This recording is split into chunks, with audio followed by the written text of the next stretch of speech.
श्री शिवाय नमस्तुभ्यम। हर हर महादेव।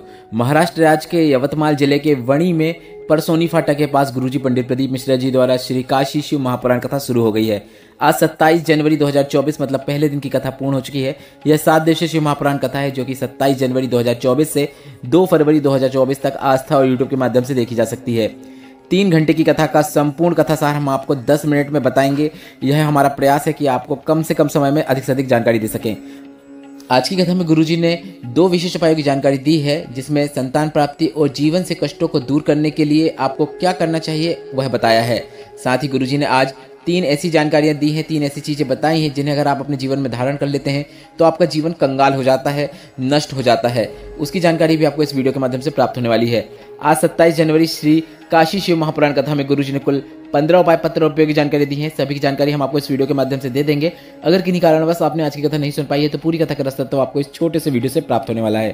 पिछले वीडियो में हमने आपसे एक प्रश्न किया था कि विष्णु भगवान का निम्नलिखित में से कौन सा अवतार पहले हुआ है, तो इसका सही उत्तर है भगवान श्री राम। और आज के वीडियो का प्रश्न इस प्रकार है, जो आपकी स्क्रीन में भी दिख रहा है। इस कथन को आपको पूरा करना है। बोल बम का नारा है, इसके आगे क्या आता है वह आपको नीचे दिए गए ऑप्शन के अनुसार बताना है। आपका ऑप्शन पहला है ए, एक लोटा सहारा है, बी, बाबा एक सहारा है। आप इस प्रश्न का उत्तर अभी हमें कमेंट बॉक्स के जरिए भेज सकते हैं। इस प्रश्न का उत्तर हम आपको कल के वीडियो में जरूर बता देंगे। बढ़ते हैं आज की कथा की पहली विशेष जानकारी की ओर। जैसा कि आप सभी को पता है, गुरुजी पंडित प्रदीप मिश्रा जी भी अयोध्या के राम मंदिर के प्राण प्रतिष्ठान के अवसर पर गए थे और वहां से आने के बाद कथा के दौरान गुरुजी ने आज यह कहा है कि वहां बैठे साधु संत और जितने भी आमंत्रित लोग थे वे साक्षी बने हैं राम भगवान के प्राण प्रतिष्ठान के। कितना भाग्यशाली हैं वे लोग जिनको ऐसा मौका मिला है।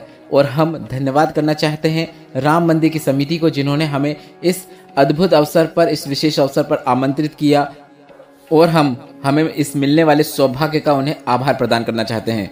बढ़ते हैं आज की कथा की दूसरी विशेष जानकारी की ओर। गुरुजी ने कहा, किसी के लिए अच्छा सोच रहे हो यह आपके पुण्य है, किसी के लिए आप बुरा सोच रहे हो यह आपके पाप है।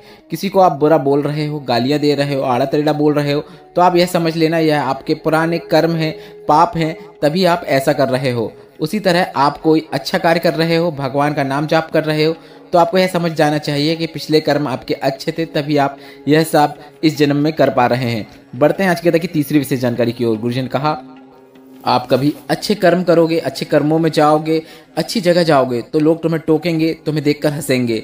आप कभी गलत कर्म करोगे, गलत जगह जाओगे तो आपको कोई भी टोकने वाला नहीं है, क्योंकि ऐसे में आपका पाप प्रबल होने लगता है। सच्चे मार्ग बताने वाले आपको अच्छे नहीं लगते हैं, गलत मार्ग बताने वाले, गलत चीजें बताने वाले लोग आपको पसंद आते हैं।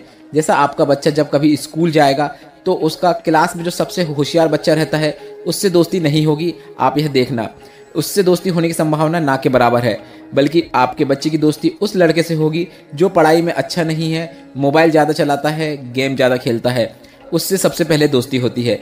अच्छे लोगों से दोस्ती होना बहुत मुश्किल होता है। बढ़ते हैं आज की कथा की चौथी विशेष जानकारी की ओर। पल्लवी जी पत्र लिख रहे हैं, जिसमें लिखा, मेरे पिता की तबीयत खराब हो गई, उनकी ब्रेन की नस दब गई, उनकी याददाश्त भी पूरी तरीके से चली गई। डॉक्टर ने कहा उन्हें जीवन भर गोलियां खाना पड़ेगा और वे जैसे अभी हैं, जैसे याददाश्त नहीं है, ऐसा ही उनका पूरा जीवन रहने वाला है। हमने नागपुर में भी दिखाया, नागपुर में भी यही बताया गया। फिर किसी के कहने पर हमने शिवलिंग पर जल चढ़ाना शुरू किया। शिवलिंग पर चढ़ी हुई बेलपत्र को पिता को दे देते।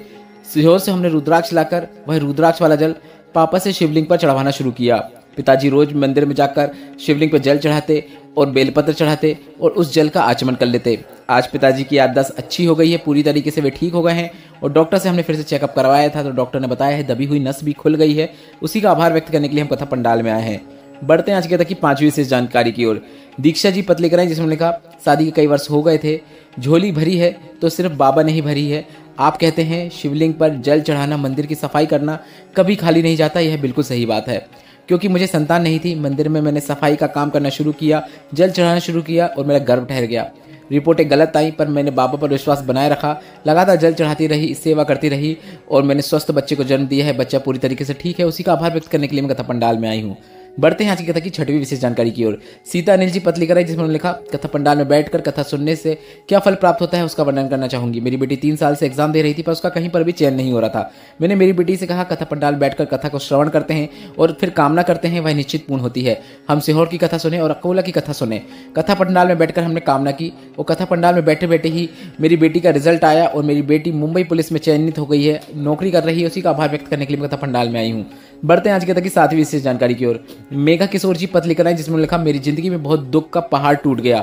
मेरी 2 साल की बेटी है और 9 माह का बच्चा मेरे गर्भ में था और मेरा पति शांत हो गए। मेरा ऐसा मन किया कि मैं और मेरे बच्चे सभी के साथ मैं जीवन समाप्त कर लूं, क्योंकि लोग कई प्रकार की बातें करते थे कि बच्चे ने पिता को खा गया। कई लोग बोलते थे कि पति के जाने के बाद संतान हो रही है। कई प्रकार की बातें होती थी। तभी मेरी सहेली ने कहा, दुखी मत हो, और आपकी शिव महापुराण कथा के बारे में बताया। गुरुजी, मेरी जैसी ना जाने कितनी बहनें होंगी जिनकी आपने जीवन बचा लिया है, जिन्हें आपने बचा लिया है। कथा सुनना शुरू किया। आपकी शिव महापुराण कथा सुनने के बाद मैंने बच्चों को भी भगवान की भक्ति में लगाना शुरू किया और बाबा ने मेरे सारे दुख हर लिए हैं। अब ऐसा लगता है भोलेनाथ मेरे पिता हैं और मैं उनकी पुत्री हूँ। बस मैं रोज 1 लोटा जल लगातार शिवलिंग पर अर्पित करने का एक नियम बना लिया है। बढ़ते हैं आज की कथा की 8वीं विशेष जानकारी की ओर। गुरुजी ने सभी से एक निवेदन किया, कर्जा लेकर, उधार लेकर, किसी से धन लेकर कभी भी आपको शिव महापुराण कथा नहीं कराना है। सभी से हम इस प्रकार का निवेदन करना चाहेंगे, जब भोलेनाथ आपको दे तभी आपको शिव महापुराण की कथा करानी चाहिए। तेरा तुझको अर्पण। बढ़ते हैं आज की कथा की 9वीं विशेष जानकारी की ओर। इस कथा के जजमान को बधाई देते हुए गुरुजी ने कहा कि आपने आपकी बेटी का नाम काशी रखा है, उसका हम आपको धन्यवाद करना चाहते हैं और इसी कारण इस शिव महापुराण कथा का नाम काशी शिव महापुराण कथा भी रखा गया है।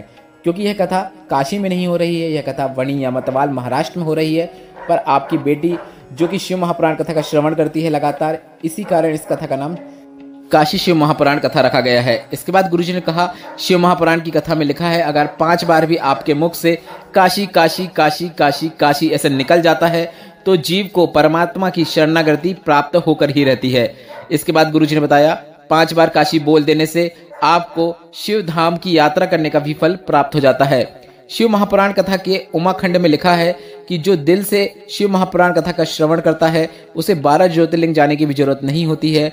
वहां जाने का उसे फल शिव महापुराण कथा को श्रवण करने से ही प्राप्त हो जाता है। बढ़ते हैं आज की कथा की 10वीं विशेष जानकारी की ओर। गुरुजी ने कहा, अच्छा अन्न, अच्छा धन हमें अच्छे मार्ग में लाकर खड़ा कर देता है। कभी कभी किसी के पाँव की चप्पल अगर आपने पहन ली, थोड़ी दूर आप चले गए, तो अगर आपका एक्सीडेंट हो गया या फिर आपके शरीर में कोई तकलीफ हो गई, आपके शरीर में कुछ कष्ट हो गया और आपको ऐसा लगता है कि मेरे साथ ही ऐसा क्यों हुआ है, मैंने तो कुछ नहीं किया, तो आपको यह समझ लेना चाहिए, आपने जिस व्यक्ति की चप्पल पहनी है, जिस व्यक्ति की आपने पादुका पहन लिया है, तो उसके ऊपर जो काल मंडरा रहा था वह आपके ऊपर आ गया है। अब उसका दुख तुम्हें ही भोगना है, उसका जो कष्ट है वह भी तुम्हें ही भोगना है, दूसरा कोई नहीं भोगेगा। बढ़ते हैं आज की कथा की 11वीं विशेष जानकारी की ओर। गुरुजी ने कहा, शिव महापुराण की कथा कहती है, 3 चीज़ों से आपको हमेशा दूर रहना चाहिए, 3 चीज़ें आपके पास कभी भी नहीं आनी चाहिए। अब वे 3 चीज़ें कौन कौन सी हैं वह भी समझ लीजिए। पहली है किसी दूसरे की पाँव की चप्पल या जूता, दूसरा है किसी दूसरे का छाता, तीसरा है किसी दूसरे का मांगे का टीका। गुरुजी ने कहा, चप्पल किसी की ना पहने, ना ही किसी का जूता पहने, किसी दूसरे का छाता आपको अपने घर नहीं लाना चाहिए। किसी दूसरे के छाते में आपको थोड़ी देर बैठना है, मना नहीं है, छाते में थोड़ी दूर चलना मना नहीं है, पर आपको उसके अपने घर नहीं लाना चाहिए, उसको तुरंत वापस करके आना चाहिए और किसी के मांग का टीका आपको कभी भी धारण नहीं करना चाहिए। बढ़ते हैं आज की कथा की 12वीं विशेष जानकारी की ओर। गुरुजी ने कहा, जब कोई मरता है तब उसका 12वां या 10वां या 13वां जब पंडित जी करवाते हैं और पंडित जी जब उसमें आपको बताते हैं कि आपको कोई पद देना होता है, तो उसमें जो पद दिया जाता है उसमें एक छाता दिया जाता है, एक आसन दिया जाता है, एक लोटा दिया जाता है और चप्पल भी दी जाती है। पर उसमें जो सबसे ज़रूरी होता है वह चप्पल और छाता होता है, इसलिए क्योंकि उसमें काल होता है और वह आपसे दूर जाना चाहिए।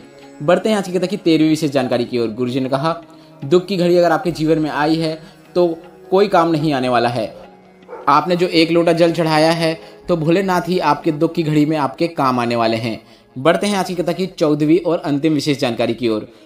संतान प्राप्ति विशेष उपाय की जानकारी देते हुए गुरुजी ने कहा, अगर संतान नहीं है तो रजस्वला धर्म के 7 दिन बाद पति पत्नी दोनों को जाकर सफ़ेद आंकड़े की जड़ को लाना है और शिवलिंग के ऊपर से तुम्रकेश्वर महादेव का नाम स्मरण करते हुए या फिर तुम्रका जी का नाम स्मरण करते हुए 21 बार घुमा लेना है। और नंदी के पास खड़े होकर लाल धागे का उपयोग करते हुए स्त्री को अपने कमर में उस सफेद आंकड़े की जड़ को बांध लेना है। संतान सुख की प्राप्ति होकर ही रहती है। आज की कथा में गुरुजी ने यह संतान प्राप्ति का विशेष उपाय बताया है और जीवन से कष्टों को दूर करने के लिए 1 लोटा जल नित्य शिवलिंग पर अर्पित करने को कहा है। इस वीडियो में बताए गए उपायों से संबंधित अगर अभी भी आपके मन में कोई प्रश्न है तो वह प्रश्न आप कमेंट बॉक्स के जरिए पूछ सकते हैं। मेरे द्वारा दी गई जानकारी अगर आपको थोड़ी सी भी उपयोगी लगी हो तो इस वीडियो को लाइक करके कमेंट बॉक्स में हर हर महादेव जरूर टाइप कीजिएगा। श्री शिवाय नमस्तुभ्यम। हर हर महादेव।